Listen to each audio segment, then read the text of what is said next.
All right, ladies and gentlemen, today we're going to be talking about the enhanced games, aka the Steroid Olympics. From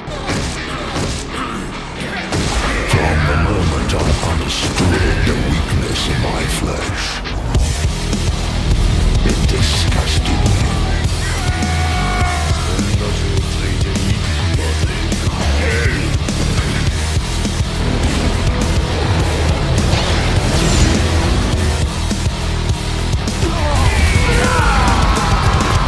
My vision is augmented.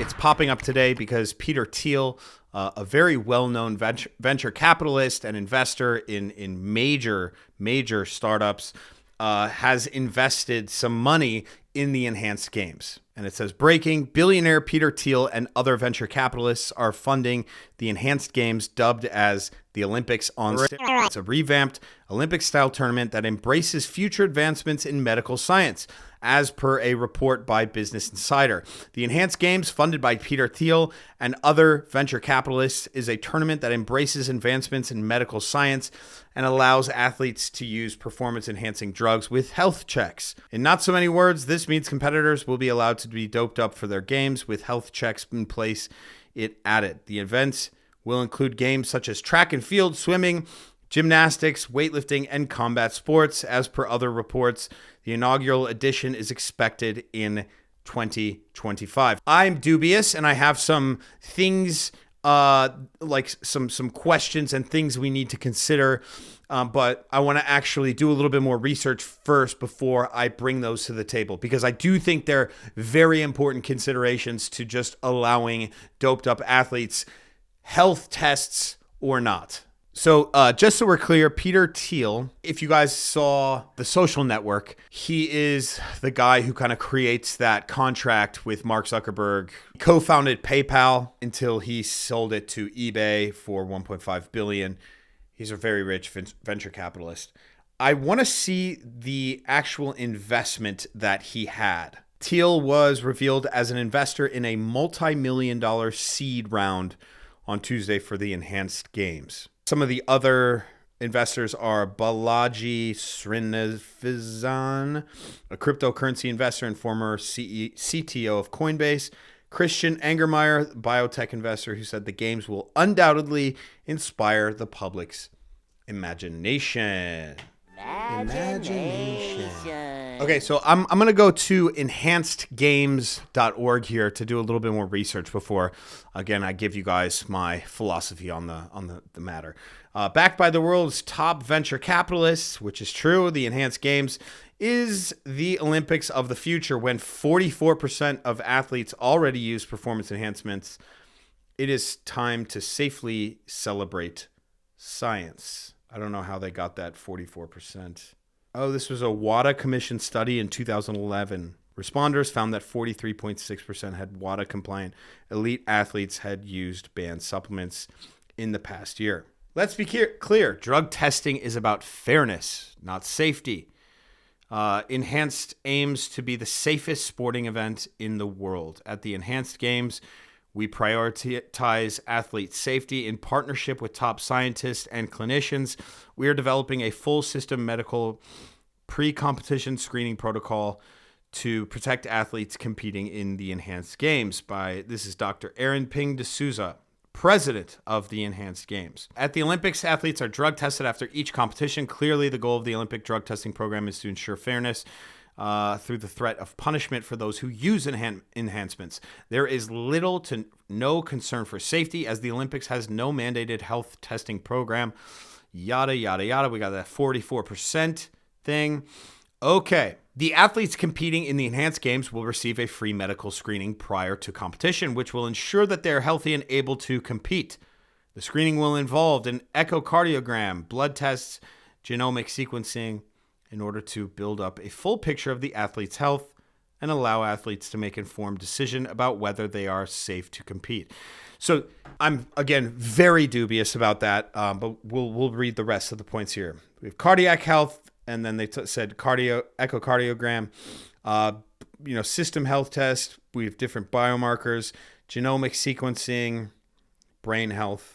So this very much seems like a tech startup that is promising an incredibly robust product. And when you say that health is of the utmost importance, what you're saying is like, okay, we know that free reign on steroid use is going to lead to health problems, so we're going to combat that. That makes sense. The problem is, what sort of systems are you going to have in place if they're not healthy? How do we know what is healthy and what isn't healthy? We can look at biomarkers, but at the same time, we're here to test athletes for their sport. So they could have biomarkers that aren't exactly healthy, but is it going to kill them? Is it going to cause them danger to the point where if they participate in their sport, they're going to, have serious injury or even death? Because then that's when you would yank them. What you're creating is a massive gray area, a massive one. It's outrageously big, right? Because you could draw an athlete, you could draw Steph Curry's blood right now, and you would say, oh man, his T3 levels are off, or some random biomarker is off. And if he was participating in the enhanced games, what does that mean? What does that mean going forward? That's definitely my question on that aspect. But what I want to dive into is really my kind of philosophical standpoint and an ethical standpoint around drug testing as it stands. My overarching thesis is that people are generally frustrated by testing, the drama, and the moral ethical dilemmas that come from testing in sport. I think that people, they have enough issues to deal with at home, whether it's family life, bills they have to pay, taxes they have to pay, their job, you name it. And when they watch sport, they want to be entertained. And more or less, they kind of just want to be sedated. They don't want to have to think about the athlete who they love, who is now popped for using a banned substance. Now that athlete is saying, no, it's from a supplement that I was taking. I didn't know that I was taking it. Now you don't know whether to believe in your athlete's morals or ethics, if they're breaking the rules. Are the rules even that important? Should we even have the rules there in the first place? All of a sudden your brain is going crazy and you just say, let them all take steroids. And I can't lie. That's a very... It's a very almost legitimate position to take. It's incredibly frustrating. I've been covering this and talking about this for, I shit you not, 8 years on this platform. And if you've been following me, you know I cover this stuff a lot. I understand the frustration. But to respond in such a way saying, let everyone take steroids, I think it's important to remind people of what that means, the other gray areas that come about, and the problems that can come about from just straight up free reign to drugs. I like to think about this quote from Max Ada on the Mark Bell's Power Project. From my experience actually speaking to top coaches, the general process is take a kid when they're very young, introduce them to gymnastics and other sports and stuff. Then they start weightlifting. They might be 11 to 13. Mm-hmm. That's when they start steroids. And whoa. Yeah. That's when they start steroids. Yeah. And then they start training for weightlifting. And they start, from that day on, everything is enhanced. And so... What steroids are they starting at that age, by the way? Same stuff like Dianabol. This was what was told to me by Abujayev, basically, is it'd be okay, so you start here and we just progress and you just keep going. And this sounds great, by the way.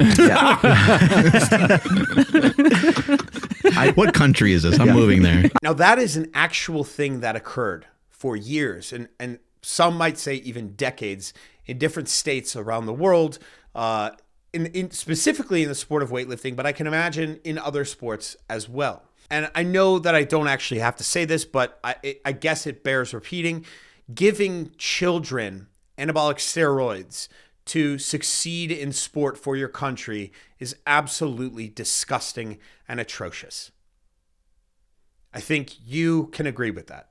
I think we all should step back and say, hey, that is fucking disgusting. If we want all steroids to be legal, let's say I'm coaching a 17-year-old, by all accounts, legally, in many states, that's a boy, okay, 17-year-old, but his 200 freestyle time in swimming is top 20 in the world. Now, just bear in mind that you could be top 20 in the world, but if you're in the United States, you might not even be able to go to the Olympics because the United States might have 4 of the top 10 times in the world in the 200. That's how good we are at swimming. Regardless, you have a 17-year-old boy, 6'3", 180 pounds, flies in the water. If steroids are illegal, are we all good with that person being administered with steroids? Are we cool with that? What types of steroids? Right? So is testosterone okay, but Anavar isn't? Is Deca okay? Is Dianabol okay? Right? Can I give him whatever I want as a coach?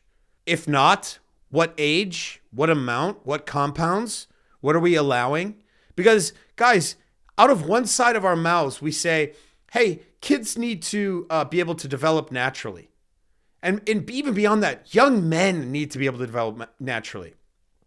For some reason, the popularity of TRT has caused our limitations on when hormones should be used for males to just sink lower and lower and lower in age. He's 28. He's got low T. He's 28. We took a test. He's got 400 T. Let's give him some. He's an athlete. Let's go. Really? Is that where we're at? I don't know. 17 years old, give him some testosterone. Okay, well, Deca might work as well. Maybe a little Dianabol. Let's get him on growth hormone. Let's do this. Next thing you know, you're throwing the kitchen sink into a child, right? You see where this line of consideration needs to be taken. And if you want to ask me of my opinion on drug testing, I believe that it genuinely is the lesser of two evils. That's my position. I know I'm going to get an unadulterated amount of hate for that, but I would rather have drug testing. And it sucks it's hard for me to say that because I just want everyone to like me. So I usually pick the middle on these things. But genuinely, it pains me to see what people will do to win. And oftentimes we come up with laws because of the worst of people. And in sports specifically, I do think that people who are putting their heads down and they just want medals will do anything, and they'll do disgusting things. And I believe that giving children hormones is one of those disgusting things. And that doesn't mean that it's just going to happen. But again, we have to think about that possibility. Why? Because it has occurred and it will continue to occur. Mind you guys, this is not just this would never happen in America type of thing. I want you to watch some documentaries about AAU basketball and AAU or maybe travel baseball in this country and how absolutely crazy the parents and coaches and adults are around getting their kids fed into the next level and the next level and the next level and potentially pros. Crazy. Okay, now if we take that into account and we enter that into the Olympics, who knows what is possible? Look, these are the considerations that I would love for you guys to have. Please comment below with any of your thoughts and what you think of the enhanced game specifically, and I'll see you guys in the next video.